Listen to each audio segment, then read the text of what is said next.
Good morning student. आज से हम लोग चैप्टर स्टार्ट कर रहे हैं बुक से, ठीक है। क्योंकि बुक सबके पास अवेलेबल हो गई है, जो नहीं लिए वो भी ले ले, नहीं तो बुक वाला भी नहीं रहेगा, तो फिर बुक नहीं मिलेगा तो पढ़ाई भी नहीं हो पाएगी। तो चलिए आप लोग को लेसन 1 हम शुरू करते हैं। लेसन 1 चैप्टर नेम है ग्रोइंग प्लांट्स। आप बुक ओपन कर लीजिए और बुक देख लीजिए। बुक आपका ये है, ठीक है, और ये है ग्रोइंग प्लांट, आप देख रहे हैं। चलिए, तो क्लास 5 में आप लोग का ये क्लास का पहला चैप्टर है ग्रोइंग प्लांट, ठीक है। तो plants are living things. Plants क्या है? Plants living things. They play. Plants living things है कैसे? आपको पहले भी बताया है, क्योंकि प्लांट तो ग्रो चलते फिरते नहीं है, कोई एक्शन नहीं करते हैं, दिखता नहीं है, लेकिन प्लांट ग्रो करते हैं। ये तो आपने देखा है ना। प्लांट को हवा की आवश्यकता होती है, ये भी हमने एक्टिविटी करके आप लोग को पहले पिछले क्लास में बता चुके हैं। तो प्लांट्स आर लिविंग थिंग, ये आपको पहले से ही पता है। तो they play very important role in our lifes. ये प्लांट जो है हमारे जीवन में एक महत्वपूर्ण रोल अदा करते हैं। कैसे? इन्हीं पर हमारा जीवन आधारित है, क्योंकि जितने भी फूड आइटम की आवश्यकता होती है वो हमें अधिकांशतः प्लांट से ही के माध्यम से डायरेक्टली और इनडायरेक्टली पूरी होती है ना। तो they give us lot of things like food, sugar, oil, wood, fibres, rubber, gum, tea, coffee and spices. ये सभी चीज फूड आइटम जो है हमें किससे मिलती है? प्लांट से मिलती है। They also give us oxygen from breathing. Oxygen for breathing. Plant हमें ऑक्सीजन भी देते हैं। को पता है, जब आपको 4th क्लास में जब फोटोसिंथेसिस का चैप्टर पढ़ा रहे थे तो आपको बताया था हमने कि प्लांट्स क्या करते हैं जब भोजन बनाते हैं डे पीरियड में, सनलाइट के रोशनी में वो भोजन बनाते हैं अपना। तो वो क्या करते हैं, वो कार्बन डाइऑक्साइड जितना हम लोग छोड़ते हैं प्लांट्स से, हम लोग एनिमल या ह्यूमन भी, हम लोग ऑलमोस्ट सारा दिन क्या करते हैं, कार्बन डाइऑक्साइड को छोड़ते हैं और ऑक्सीजन लेते हैं। लेकिन प्लांट्स हमसे थोड़ा विपरीत करते हैं। वो सारा दिन क्या करते हैं, दिन के समय में वो कार्बन डाइऑक्साइड ही लेते हैं और ऑक्सीजन देते हैं। फोटोसिंथेसिस लेसन जो था उसमें आपको हमने बताया। तो प्लांट्स क्या करते हैं, हमें ऑक्सीजन भी देते हैं जब हम की सांसों में लेते हैं। ऑक्सीजन की कमी हो जाए तो हमारा शरीर, हम मर भी सकते हैं। तो प्लांट से हमें ये सब कुछ मिलता है। तो आइए और इसके विषय में जानते हैं हम, लेकिन इसके पहले लेसन में आपने कर दिया हुआ है एक्टिविटी टाइम। यहाँ पे क्या लिख रहा है, look at the picture below and unscramble names of things we get from plant. इस नीचे पिक्चर में कुछ अनस्क्रैम्बल नेम्स दिया गया है, ठीक है ना। उसको आपको, जो कि प्लांट से ही मिलता है, हाँ, उसको आपको ढूंढना है, सही करके लिखना है। पहला इसमें लिखा हुआ है one has been done for you, एक आपके लिए लिख दिया गया है। पहले नंबर में क्या लिखा गया है, पेपर, है ना। पेपर जो कि बुक्स दिया जा रहा है, हैप्पी बर्थडे का कार्ड दिया जा रहा है, वो पेपर से बना हुआ है, ठीक है। सेकंड नंबर में दिया हुआ है, लिखा हुआ है स्पेलिंग SUITFAR, तो क्या होगा, फ्रूट्स, है ना। तो फ्रूट्स यहाँ पर रखा हुआ और यहाँ पर नीचे में लिख दिया गया। तो ढूंढना आपके लिए मुश्किल नहीं है, और स्क्रैम्बल को सही करना आपके लिए कोई मुश्किल नहीं। थर्ड नंबर में क्या दिया हुआ है, क्लॉथ, ये भी फाइबर्स क्लॉथ है, जो कि कॉटन है और फ्लैक्स है, एक दो आइटम ऐसे हैं जो कि जूट है, ये सब हमें प्लांट से ही मिलता है। फोर्थ नंबर में क्या दिया है, फ्लावर्स, ये तो हमें प्लांट से मिलता ही। फिफ्थ नंबर में दिया हुआ वुड, जितने भी फर्नीचर हमारे घर में दिखते हैं, डोर है, विंडो है, बहुत सारी चीजें हैं जो कि वुड से ही बनती है। इसके बाद फूड, जो हम भोजन करते हैं वो फूड भी हमें प्लांट से ही मिलता है। तो एक्टिविटी टाइप आप लोग बुक्स पे कर लीजिएगा और समझ लीजिएगा। नेक्स्ट पेज टर्न, पेज आपने टर्न कर लिया। अब आइए लेसन पे शुरुआत हम लोग करते हैं। तो लिखा हुआ है ग्रोइंग प्लांट, चैप्टर नेम ही है to meet our needs we need to grow plant. अगर आप अपनी जरूरतों को जानते हैं तो आप प्लांट्स को भी जानते हो, है ना। वी मीट आवर नीड्स, अगर आप अपनी जरूरत से परिचित है तो we need to grow plant, तो हमें अगर जरूरत हमारी है तो हमें प्लांट्स को जानना है।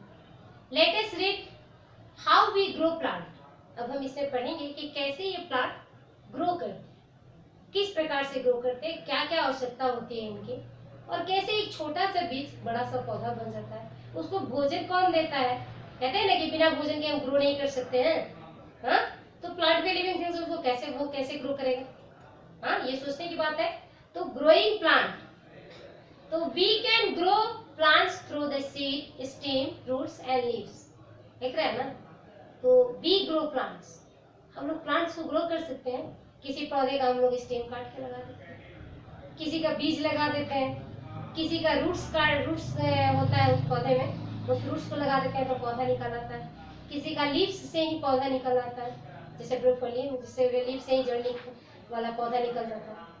तो ये जो है ग्रोइंग प्लांट जो है, प्लांट जो ग्रो करते हैं वो अपने हर अंग से ग्रो करते हैं। जैसे कि सीड से भी ग्रो होंगे, ये सीड भी क्या है? पार्ट्स ऑफ प्लांट ही ना है। तो पार्ट्स ऑफ प्लांट के जितने भी हिस्से हैं, चाहे सीड है, स्टीम है, रूट्स है, लीव्स है, ये इन सब से ग्रो करते हैं। ग्रोइंग प्लांट फ्रॉम सीड, तो सबसे पहले हम लोग पढ़ेंगे ग्रोइंग प्लांट फ्रॉम सीड। अब बुक में लेसन में देख लीजिए, लिख रहा है ग्रोइंग प्लांट फ्रॉम सीड। यहाँ एक सीड का चित्र बना हुआ है, सीड का पिक्चर बना हुआ है ना, structure of the kidney with seed. Seed are present inside the fruit. Seed कहाँ प्रेजेंट होता है? फ्रूट्स के बीच में। आप जब एप्पल खाते हैं, आपने देखा है ना, एप्पल जब खाते हैं बीच में सीड आ जाता है। आप संतरे का, जब संतरे को खाते हैं तब उसमें अंदर बीज आ जाता है। आप भी तरबूज, वाटरमेलन खा रहे हैं, उसमें भी बीज आता है। आप बहुत सारे फ्रूट्स को खाते हैं जिसमें बीज आ जाता है, आता है ना सीड्स। तो वो सीड्स फ्रूट्स के अंदर ही होता है ना। मोस्टली सीड जो किसके अंदर पाए जाते हैं? फ्रूट्स के अंदर। तो new plants grow from seed. नए पौधे, कुछ सभी पौधे सीड से ही नहीं होते हैं, लेकिन जो पौधे सीड से होते हैं उन नए पौधों को हम लोग बीज के द्वारा लगाते हैं। कैसे? लेटेस्ट स्टडी हम लोग इस समय समझेंगे इससे, structure of the kidney bean से। किडनी बीन का जो सीड है उसके माध्यम से हम लोग समझेंगे। आप लेसन में ठीक से देख लीजिए, सबको दिखना चाहिए। लेसन में एकदम बना हुआ है स्ट्रक्चर ऑफ सीड, बना हुआ है ना, आप देख रहे हैं। एक सीड पार्ट जो है क्या है? ब्राउन कलर का है। दूसरा सीड पार्ट ओपन हो गया है और थोड़ा ग्रीन कलर का, और उसमें छोटा सा एक जैसे लीफ जैसा छोटा पत्ती जैसा निकल जाता है, वैसा भी निकला हुआ है। तो सबसे पहले इसमें जान लीजिए कि कौन क्या है। एक एक्सटर्नल कोड है, बाहरी कोड, ऊपरी आवरण। देखिए, तो सीड कोड क्या है? एक्सटर्नल कोड है। सीड कोड, आपने ये चने का बीज देखा हो, चने को आप ऐसे से करते हैं, मसलते हैं, तो कैसे बीज के अंदर से लाल पीले पीले दाने निकल आते हैं, जैसे दाल कहते हैं हम, और ऊपर का छिलका अलग हो जाता है, उसी प्रकार से। तो seed code and outer covering. Seed code क्या है? आउटर कवरिंग है, protect the baby plant inside, जिसके अंदर बेबी प्लांट सुरक्षित रहता है। अब बीज के पास एक छोटा सा होल जैसा बना हुआ है ना, वो क्या है? सीड होल है। Allow the water to enter the seed, इसी के माध्यम से सीड के अंदर पानी जाता है। तभी ना आप पानी में बीज को छोड़ देते हैं, छोटा सा एक बीज लेते हैं और उसको पानी में छोड़ दीजिएगा आप, तो देखिएगा 2-3 घंटों के बाद तो वो फूल जाता है, आ जाता है ना। तो कैसे फूलता है? जो वहाँ पे होल जैसा रहता है उसके माध्यम से पानी इंटर करता है सीड के अंदर, ठीक है। तो सीड होल है। अब नेक्स्ट आइए कि जब बेबी सीड जब प्लांट बनना शुरू करता है तो उसे भोजन कहाँ से मिलता है? भोजन कहाँ से मिलता है? बिना भोजन के तो कोई बढ़ नहीं सकता है, तो उसे भोजन मिलता है। Cotyledon store food from the baby plant. Cotyledon क्या करता है? फूड स्टोर करता है baby plant. Embryo grow into a baby plant. Embryo क्या है? मतलब भ्रूण है, उससे ही बेबी प्लांट ग्रो करता है, निकलता है, भ्रूण कहते हैं एम्ब्रो। तो ये स्ट्रक्चर ऑफ सीड है, आपको समझ में आ रहा है। ऊपरी एक्सटर्नल आउटर कवरिंग को क्या कहते हैं? सीड कोट, ठीक है। जो हो जिससे पानी एंटर करता है सीड के अंदर वो क्या कहलाता है? सीड होल, ठीक है। जिससे भोजन मिलता है जिससे पौधे को भोजन मिलता है, न्यू प्लांट को, उसको क्या कहते हैं? कैटिलेडॉन्स।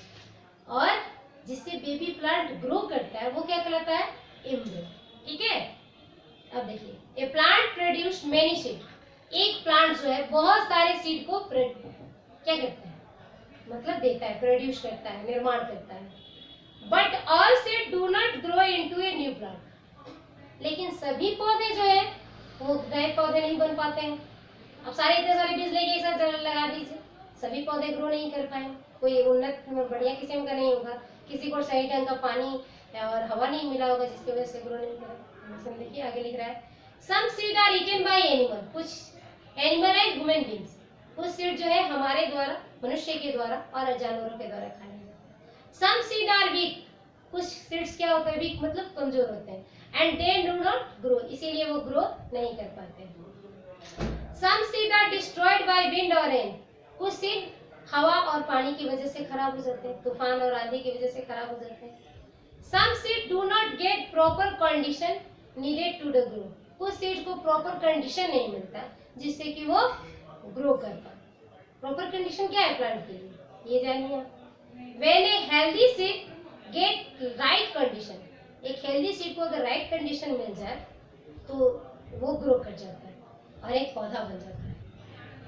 तो right amount of air, water and warm, सही मात्रा में पानी, हवा और गर्मी क्या करती है? It grow into a baby plant called seedling. एक सीड को सीडलिंग में कन्वर्ट कर देती है। क्या क्या कर देता है convert? To right amount of air, water and warm. ये चीजें जो है एक सीड को क्या बना देती हैं? सीडलिंग में डेवलप कर देते हैं।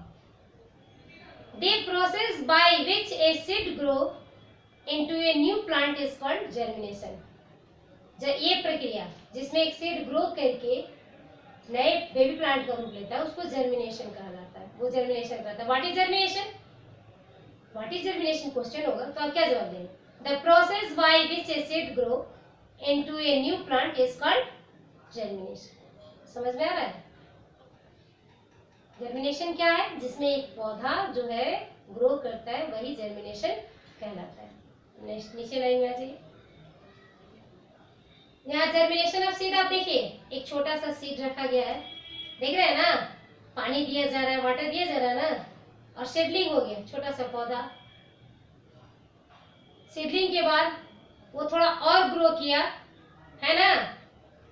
तो रूट ग्रो, उसका रूट ग्रो होने लगा, ऊपर अपवर्ड भी और डाउनवर्ड भी वो ग्रो करने लगेगा। फिर उसका स्टीम रेडी हो जाएगा, है ना? और कोटिलेडोन, जिससे छोटे समय में उसको पौधा, जब तक लीव्स नहीं होते, लीव्स ही प्लांट के लिए भोजन बनाते हैं, जब तक उसे लीव्स नहीं आती हैं तब तक किससे पौधे को भोजन मिलता है? कोटिलेडोन से, है ना? तो कोटिलेडोन तब तक रहता है, तब फिर स्टीम बन जाता है, लीफ बन जाता है, तो धीरे धीरे पौधे अपना भोजन स्वयं बनाने लगते हैं, पौधा ग्रो कर जाता है। तो राइट कंडीशन उसको चाहिए। ड्यूरिंग जर्मिनेशन, जर्मिनेशन के द्वारा क्या होता है? जब जर्मिनेशन की प्रक्रिया हो रही है तो क्या होता है? The seedling get food from the seedlings. Seedling को भोजन कहाँ से मिलता है? Seedling get food from the seed leaves called cotyledon. अभी मैंने यही बता रहा था, मैं आप लोग यही बता रही थी कि जर्मिनेशन में सीडलिंग मतलब एक बेबी प्लांट जो रेडी हो रहा है, तैयार हो रहा है, उसको भोजन कहाँ से मिलता है? तो कोटिलेडोन से मिलता है। The seedling uses storage food until it grow its own root and leaf. तब तक उसे भोजन उससे मिलता है कोटिलेडोन से, जब तक कि वो उसके खुद के लीव्स और रूट्स नहीं आ जाते। ठीक है? After the food stored in the cotyledons has been used,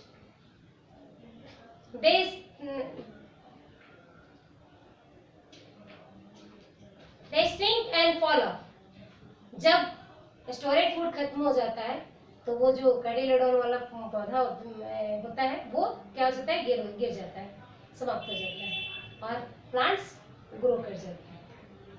the seed grow into A size and develop leaves which make food from the plants for the photosynthesis.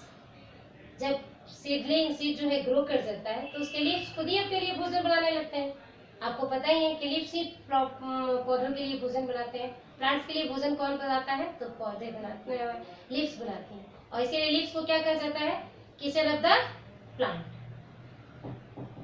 The roots of plants absorb water and mineral from the soil. Plant को water और minerals कहाँ से मिलता है? तो soil से मिलता है। आप जानते हैं कि प्लांट जो है उसे मिट्टी में ही लगाया जाता है, तो मिट्टी के माध्यम से उसको क्या, सॉइल मतलब मिट्टी होता है, और मिट्टी के माध्यम से उसको क्या मिलता है? पानी भी मिलता है और मिनरल्स भी मिलता है।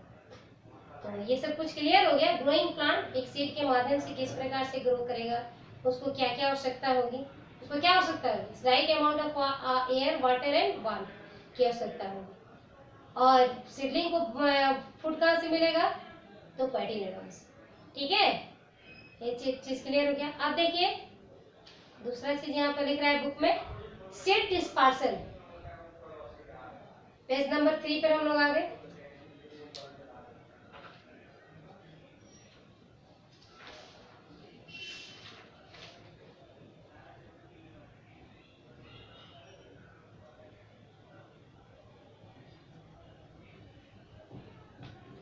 पेज नंबर 9 पे हम लोग आ गए। Seed dispersal, when many seeds are sown too close, excuse me sir, थोड़ा सा। तो अभी हमने पढ़ा दिया आप लोगों को ग्रोइंग प्लांट फ्रॉम सीड। ठीक है, अब सीड डिस्पर्सल समझ लीजिए। सीड को स्थानांतरण कैसे किया जाता है? सभी सीड तो एक जगह नहीं उगते हैं। एक प्लांट जो है बहुत सारे सीड्स को निर्माण करता है, कुछ हमारे द्वारा खा लिया जाता है, एनिमल्स और ह्यूमन बींग्स के द्वारा उसे खा लिया जाता है। कुछ सीड्स को सही चीज नहीं मिल पाता जिससे वो ग्रो नहीं कर पाता है, तो सीड का डिस्पर्सल होना आवश्यक है। कैसे होता है ये जानिए। When many seeds are sown too close to each other, बहुत सारे सीड को हम लोग एकदम नजदीक नजदीक करके लगा देते हैं, तो क्या होता है? They struggle for nutrient, उन्हें पोषक तत्व चाहिए ना, किसी भी लिविंग थिंग को पोषक तत्व चाहिए बढ़ने के लिए। तो अगर एकदम नजदीक नजदीक सभी सीड्स को लगा दिया जाए तो सभी को पोषक तत्व तो समान रूप से नहीं मिल पाएगा, जिससे वो सही रूप से ग्रो नहीं कर पाएंगे।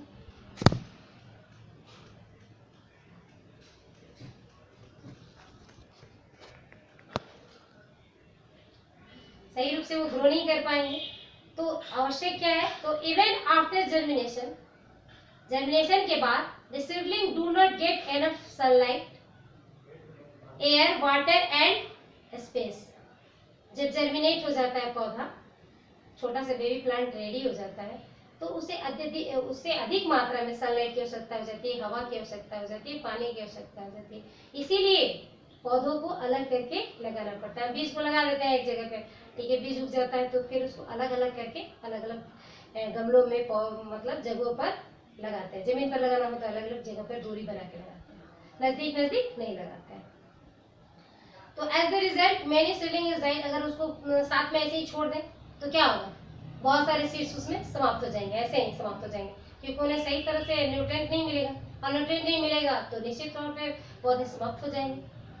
तो इसीलिए डिस्पर्सल आवश्यक है। तो इसीलिए लिख भी रहा है, thus is important, thus is important that seed are there scattered over a wide area so they each seedling get enough sunlight, air, water and space to grow। इसीलिए आवश्यक है कि जितने हम लोग सीड को ऐसे स्कैटर्ड से छीट के क्या करते हैं? दूरी पर लगाते हैं। Seed of some plant are there scattered naturally to the ensure that they do not grow too close to each other। कुछ पौधे जो है नजदीक नजदीक निकल भी आते हैं और कुछ पौधे नहीं निकलते हैं, तो उनको क्या करते हैं? जब पौधे निकल आते हैं उनको दूरी दूरी पर लगा दिया जाता है। यही प्रोसेस क्या कहलाता है? This process by which seeds are the scattered away from the mother plant is called seed dispersal. ये प्रक्रिया जिसमें सीड्स को एक मदर प्लांट से अलग कर करके दूरी पर लगाया जाता है, उसको ही सीड डिस्पर्सल कहा जाता है। मदर प्लांट, जिस प्लांट से वो पौधा निकला, बीज निकला, उससे अगर दूर करके ले जाए तो मदर प्लांट हुआ जिससे वो बीज निकला, सीड निकला। उस सीड को अगर दूसरी जगह ले जाके लगाया गया, उसे ही सीड डिस्पर्सल कहते हैं, मतलब सीड का स्थानांतरण कहते हैं। Some seeds have special features, कुछ सीड में स्पेशल फीचर ही होते हैं कि वो स्वयं ही चले जाता है। जैसे यहाँ पे लिख भी रहा है कि some seed have special features that allow them to disperse। Some seed are dispersed by agent like a wind, water, animals and human beings. These are called the agent of dispersal.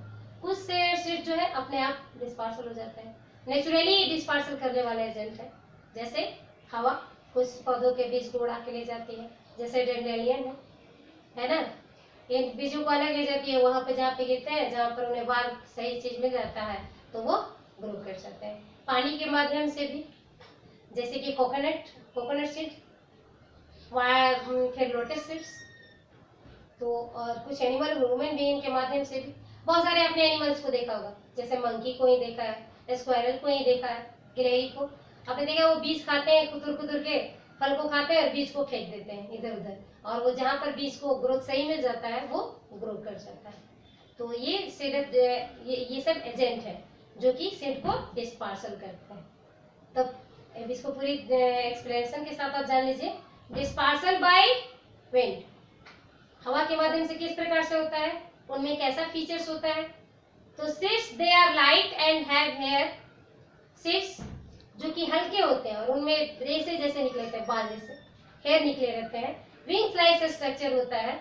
तो वो क्या करते हैं, on them of the dispersal, जैसा कि ऐसा book में दिख रहा है ना आप लोग को, इस बुक में दिख रहा है आप लोग को, तो उस प्रकार का जो स्ट्रक्चर होता है, जो लाइट होते हैं, हल्के होते हैं और उसमें हेयर लाइक स्ट्रक्चर होता है या फिर विंग्स होते हैं, तो वो क्या होता है, वो पौधे स्वतः हवा के साथ, तेज हवा के साथ बह के एक जगह से दूसरे जगह पहुंच जाए। जैसे कि कॉटन सीड्स है, डैंडेलियन सीड्स है ना, इनमें हेयर होता है जो कि एक जगह से आसानी से हवा के माध्यम से कैरी हो जाता है।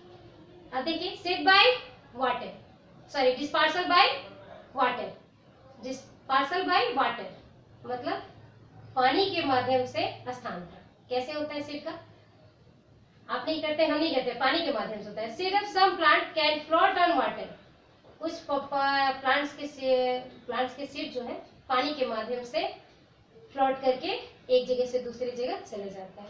जिसमें कि लोटस प्लांट है, जो कि क्या होता है, लोटस प्लांट का फ्रूट्स क्या होता है, ये उसका स्पॉन्जी और लाइट जो होता है, उसका तना होता है, वो हल्का होता है पानी में, इसीलिए वो ऊपर की ओर तैरता है। आपने देखा है कमल को, कमल के फूल को देखा है, लोटस को, कि वो पानी के ऊपर सतह पर ही तैरता है, उसके पत्ते भी ऊपर सतह पर ही रहते हैं, क्योंकि वो स्पंजी और लाइट होते हैं, हल्के, और उसमें हवा जैसे भरा हुआ रहता है, वो उस तरह, उसकी वजह से वो पानी में डूबता नहीं, ऊपर की ओर तैरते रहता है। तो ये प्लांट्स जो है पानी के बहाव के साथ एक जगह से दूसरी जगह पहुंच जाते हैं, carried by water.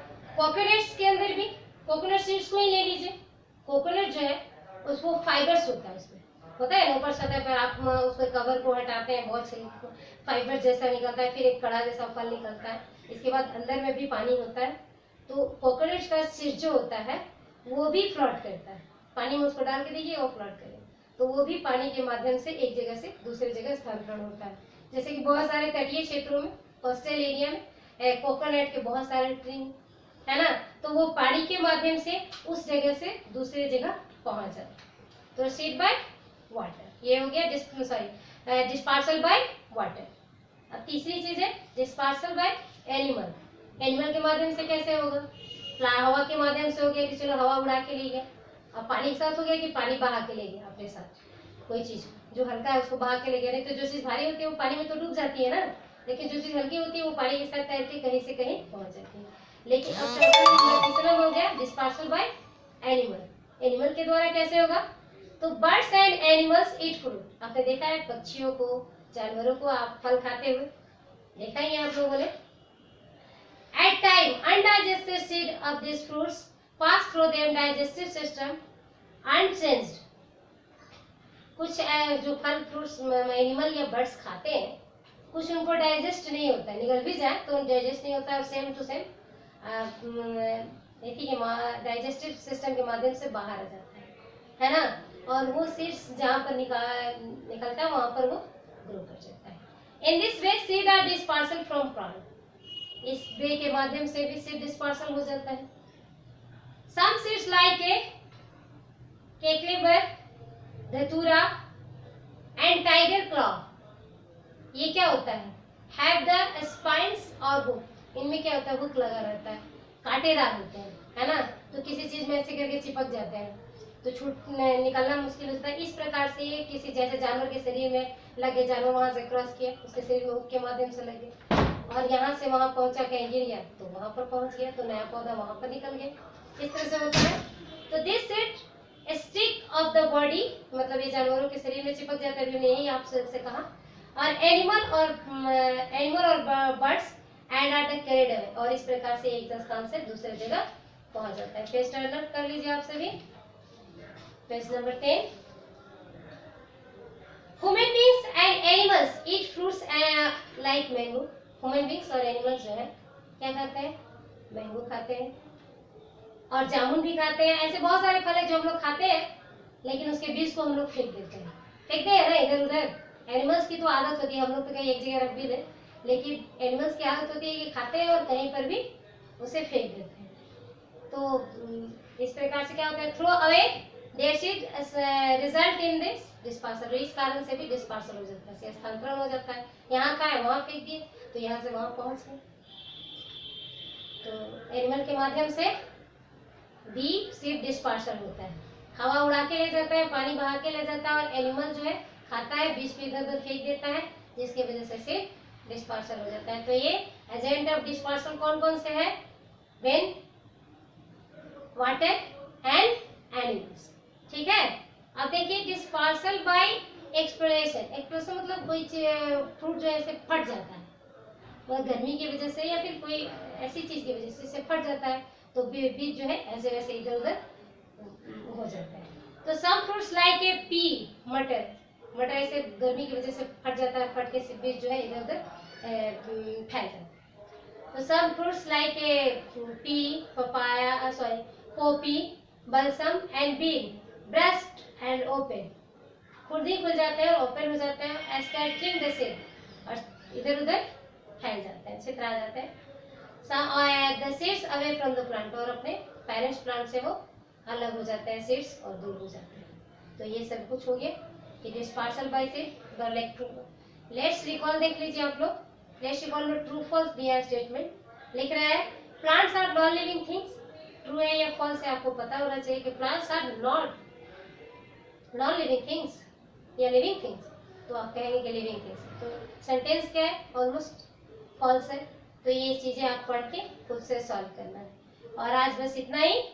Next day आप लोगों को हम आगे पढ़ाएंगे ग्रोइंग प्लांट के विषय में, स्टेम के द्वारा कैसे होता है, रूट्स के द्वारा कैसे होता है। चैप्टर काफी लंबा है, ठीक है। Okay, thank you. सर इसको बंद कर दीजिए।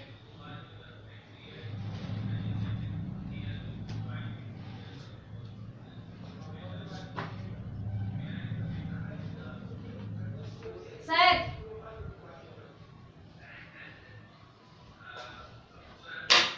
हो गया, ये उतना ही कर दे सर, नेक्स्ट डे और कर देंगे। ठीक है, ठीक है। क्योंकि थोड़ा